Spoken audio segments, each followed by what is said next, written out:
Alright, hello everybody, it's another episode of Eye of the Samurai. I haven't done this in a little while, so I apologize if I'm rusty. This time it's going to be a little bit different. It's going to be a tournament set. I've been doing online sets all the way up to now. This is going to be an offline tournament set that I had at Winter Brawl 9 with a friend of mine named Scion, an Omega Pure player. I've seen him play a whole bunch of other characters, at least in casuals, but I've only seen him play Omega in tournament. He's a pretty good player. He knows what he's doing. He is a very technical, execution-based player as well. But he's always had a string of bad luck against me in tournament, and this will be the first time that I've actually sat down and tried to analyze one of our matches. So maybe I can figure out what's going on or like why he seems to lose to me. It's Omega Pura, like I talked about, against me as Mitsurugi. I pretty much, in virtually all of these, I've always said that Mitsurugi is favored in the matchup. This one I would say is either favored for Mitsurugi or even, probably even. Pure Omega, there's not really a whole lot of like mix-ups to be worried about. You don't really need to like worry about blocking low. The tool, the scariest thing that you have to worry about is DNSB. That has always got to be in your head, especially if you're playing against a Pure Omega player that is fishing for it at mid-screen. It's very fast. Mitsurugi is lucky in the sense that 6B8 will punish it even at ranges that don't seem to like it should work. A lot of people have a difficult time punishing it just because of the pushback. Mitsurugi doesn't really have that problem, so that's really nice. And yeah, I can't remember the input for the Shield Bash move that puts her plus on block, but it's just another one of those matchups that I think the Mitsurugi does pretty well in the mid-range. He has better pokes, just like he does in virtually everything else. But he is perfectly fine dealing with the matchup up close as well. So let's see how this match pans out. In fact, this will probably be one of the first times that I've ever done analysis on like a pools match that I've had. It's very rare that I do that kind of thing. I normally only look at like top 8 matches. We get a pretty neutral stage.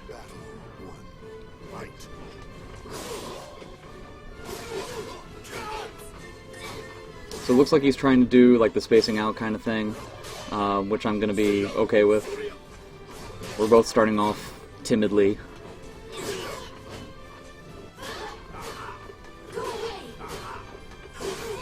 Yep, now he's trying to catch my sidesteps. I get lucky catching his tech crouch there. That's one of the first moments where this kind of comes into like the history that I've had with Scion. Scion tends to be a rather twitchy player, meaning like he tends to press buttons as often as he can when he has the opportunity to do it. Mitsurugi A-grab is a techable knockdown, and so I had assumed that he was going to come up with a button. I didn't actually even confirm, but so I just assumed that he was going to tech up and start pressing a button or try to sidestep, so I decided to go for an immediate 6-6B, and I'm wrong but right at the same time, where he blocks the 6-6B and he still wants to press buttons, so the second hit tends to bail me out. Catches me with the DNSB, and now we're just going to go back out. I think he missed a just guard there. I go for a force block, and I assume that he's going to try and sidestep, so I go for a grab. And I also do that grab just to see like where his mind is at the moment, because you know this is one of the early matches of the tournament, so I'm not really sure if he's quote-unquote warmed up or not. And so I go for the A grab, which is obviously it doesn't matter in this position, but most of the time you're going to be breaking A against Mitsurugi when he has your back up against the ring edge, just because that's the ring out grab, right? So I wanted to see like where his head was at with that kind of thing, if he just needed some time to get ramped up against playing Mitsurugi. I have him in a little bit of guard trouble, but I tend not to do that sort of thing. And so I did a little bit of spacing, but at the same time, I found that when I was up close, that tended to be either because I was lucky or just because I was reading his movements really well.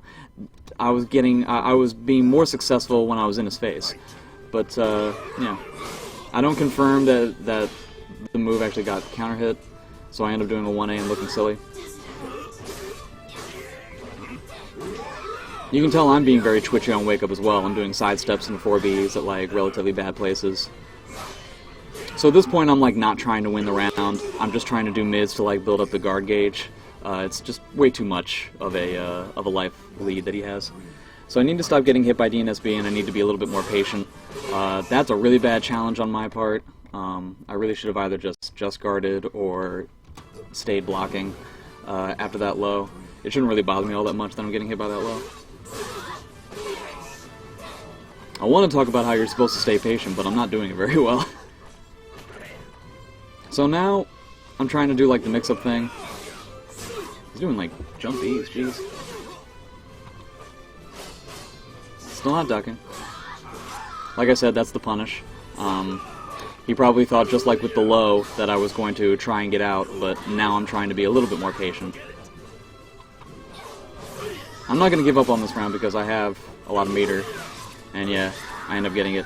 He wasn't blocking. You might have noticed that I tried a handful of mix-up opportunities there, and every time that I went for a low, it worked out. That time, it's not like he ducked for the 3B, he just did a GI instead. So it was like timing was off, which doesn't necessarily mean that his guess on the mid/low was wrong. And for a mix-up kind of style, it's important to note those kinds of differences.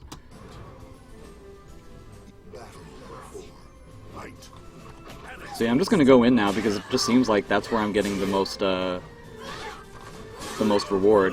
Just like with the A grab from before, Sion's a twitchy player and he wants to press buttons and he wants to challenge, so B grab tends to get people to tech up and sidestep. So that's why I do the A there. But now he's ducking. Because I was so successful with the 2KB last time, now he's ducking a whole bunch. Not really sure what he meant to do there. You get a free punish there, so I don't know. But yeah, I don't really feel the need to take any risks here.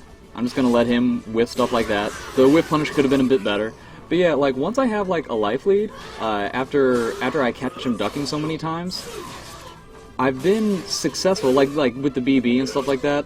So now, like, in this position, once I get to, like, this kind of situation in a game, he has to take all the risks, and this isn't a character that has a lot of mix-up opportunities in my eyes, so I just have to worry about, like, not dealing with frame traps and not getting hit by DNSB, so I don't have to take any risks. I took the risks in the second round, and so now I can just rely on him worrying about them on his own, right? Like, I don't have to actually apply them for this round in particular, if that makes any sense. So I end up botching the 6B there, but you know, I'm not trying any side steps, I'm not trying any like wake up 4Bs or anything like that. I'm just kind of like sitting there and just letting the match hash out. Like, I didn't take any, like, those weren't 3Bs. I didn't try for like an incredibly large punish, I just went for 1B. That's, you know, how can you go wrong with Mitsu 1B? You just, you know, just let the match go out like it's supposed to. So now he goes to character select. I'm not sure if he like thought about going to a different character and then just changed his mind. If anybody can tell me, like I'm not all that well versed with Omega Pyrrha, why would she want a different stage than the one that we just had? I tend to slam, like, I don't really think that Mitsurugi ring out pressure is all that strong, but I would say that Mitsurugi ring out pressure is better than Omega's, right? I mean, it's, you know, her wall combos are a lot better. Partisan has demonstrated that to me. But I mean, that stage had a lot of walls and everything. So if you guys can leave a comment and let me know why you would think that he would want a different stage, because like I said, that stage was fairly neutral. So I don't know why. But we get very much like the same kind of stage, 3 walls and the ring out kind of thing. Just another fairly sizable, just neutral kind of thing. So I'm trying to catch the backdashes that were happening, and he's challenging me trying to challenge the backdashes. That's why, like, the 2A and stuff is working there. If I can get back to it.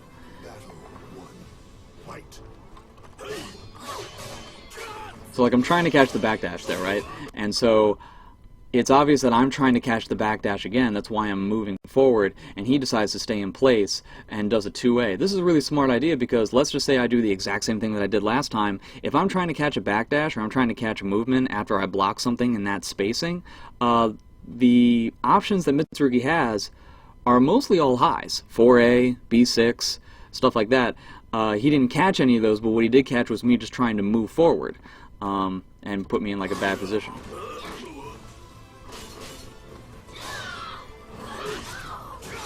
So yeah, you always have to be moving, worried about the DNSB. Also important to note that I think the max damage that I can get off of a stab punish there is 6B8. But again, I've been I decided to go with the 1B just because, well, for two reasons. One, I've been so successful so far with being in front of his face, so I don't really want to push him out right now. I want to gain a life lead so that I can do the spacing game later on in the round, where I don't have to take any risks. And I've just, I've had a lot of history with Sion, so I can read what his movements are going to be. It just seems like, a lot of people do a lot of sidesteps after like 1B on hit, or people just do a lot of sidesteps against Mitsurugi in general, which is a fairly solid strategy, but obviously if I'm reading it every time, it's not going to be a great strategy, right? So there's a certain amount of adaptation that you have to do. So I decided to do a slightly less punish just because I feel I can get more out of reading the movement. So I get 1B, 6, and I go for the 6B2. That doesn't end up working out. Seeing if he's still into like the duck kind of thing, still doing it, I decided not to do the 1B at the end of the combo because it's not going to kill. And I have the life lead, so I can take those kinds of risks. But like, as you guys might remember, in the last round, in the last game, I won the last round because he was ducking all the time. And so I figured, I wanted to test out to see if he would still be in the same kind of mode with ducking all the time. But it looks like he's not. So he blocks like 2 mids, and then that's the second time that I catch the DNSB with a sidestep. If you're getting caught with DNSB multiple times, perhaps it's time to like start working up with the 236A. You're obviously not worried about being unsafe because Mitsurugi can punish DNSB on block as well, and it's the exact same punish. So why not give it a try? Because it's obviously like I'm trying to set up a timing where I'm catching DNSB with a sidestep, right? So again, maybe this is one of like the main things is that Sion strategies are good, but if they're not working, then you have to change it up. You have to do other things. So catching my sidestep in another way that looks like DNSB, that has the same timing as DNSB, but isn't, and will actually catch the sidestep. You know what I mean?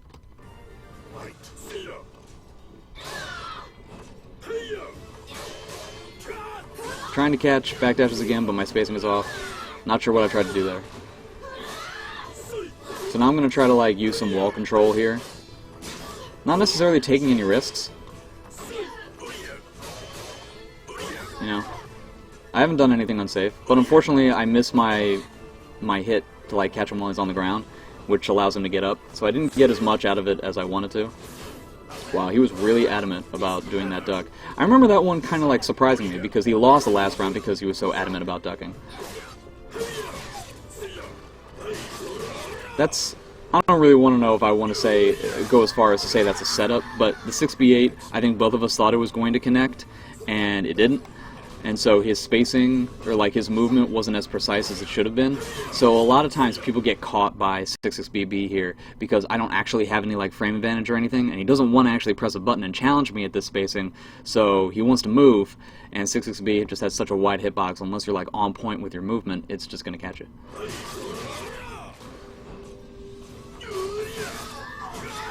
That's a mix-up. The 3B Brave Edge I haven't used yet, so I wanted to give it a shot. Looks like he's still kind of itchy to like press buttons.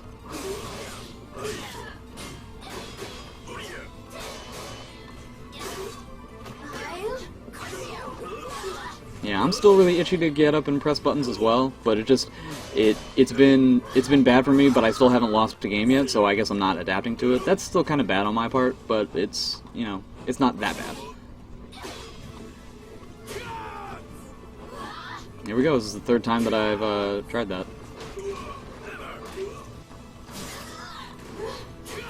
And I'm just throwing mids in his face, because I felt he was very adamant about ducking. So this is a little bit of adaptation that he does, where he reads that I'm doing 6xB after A grabs, and he's doing a tech up GI. So I do a re-GI and go for a grab because, well, for one, he's going to do like I believed he was going to do a re-GI after that, but at the same time, even if he like techs the grab, I consider that a win because you take a certain amount of damage at that point. And so that just makes, you know, like 6B8 is going to be lethal, 6B is going to be lethal, 6B2 into some shenanigans is going to be lethal, so I'm okay with that, right? But at the same time, what's another thing that Sion could have done there?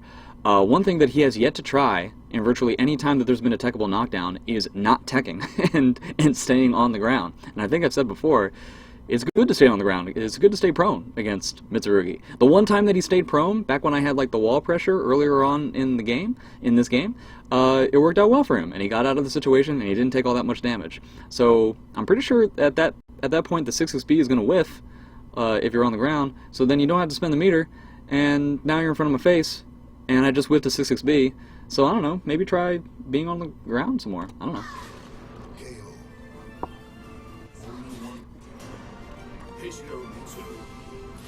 So he goes for a quick rematch. Again, it's a pretty neutral stage. That's a good punish. Trying to catch sidestep at the beginning of the game has not been all that successful for me. So he's changing the timing with DNSB up a little bit, but he's doing it in a way that's like still seeable, you know what I mean? So yeah, my sidestep timing is off, but he's not punishing it, so I can just sit there and block. Again, I don't really know why not 236A. Has he done a 236A yet in this entire set? I don't think he has. It's a pretty good move, isn't it? I almost catch the duck, but it doesn't work out.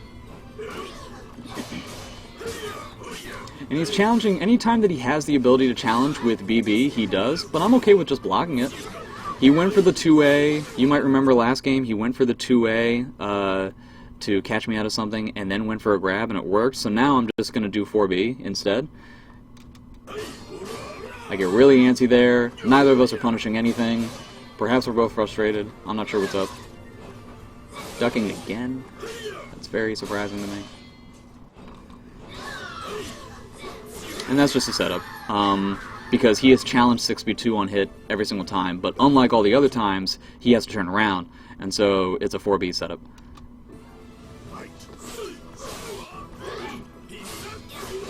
Good GI, but I think we can get more damage out of that.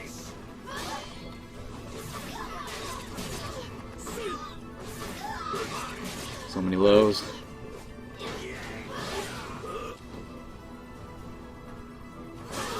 Nah, he catches me that time. Same situation as the time before. Instead of a grab, it was just wall rising A. So 4B still working out. Yeah, I just screwed up my timing for the 4K, and he read it correctly. And at that point, I was just too scared to press a button.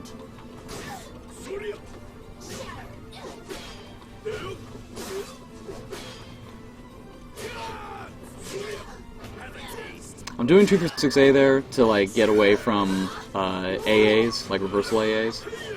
I actually blocked the DNSB on wake up that time. Good for me. Yep. 236A tech crouch gets me out of trouble again.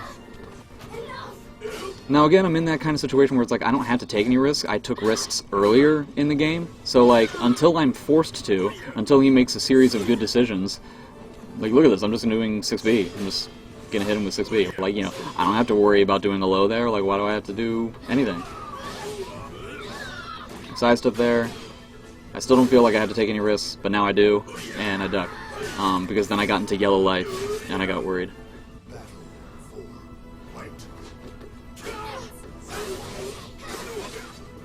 He's just peppering me with a lot of attacks, and I'm not dealing with it appropriately.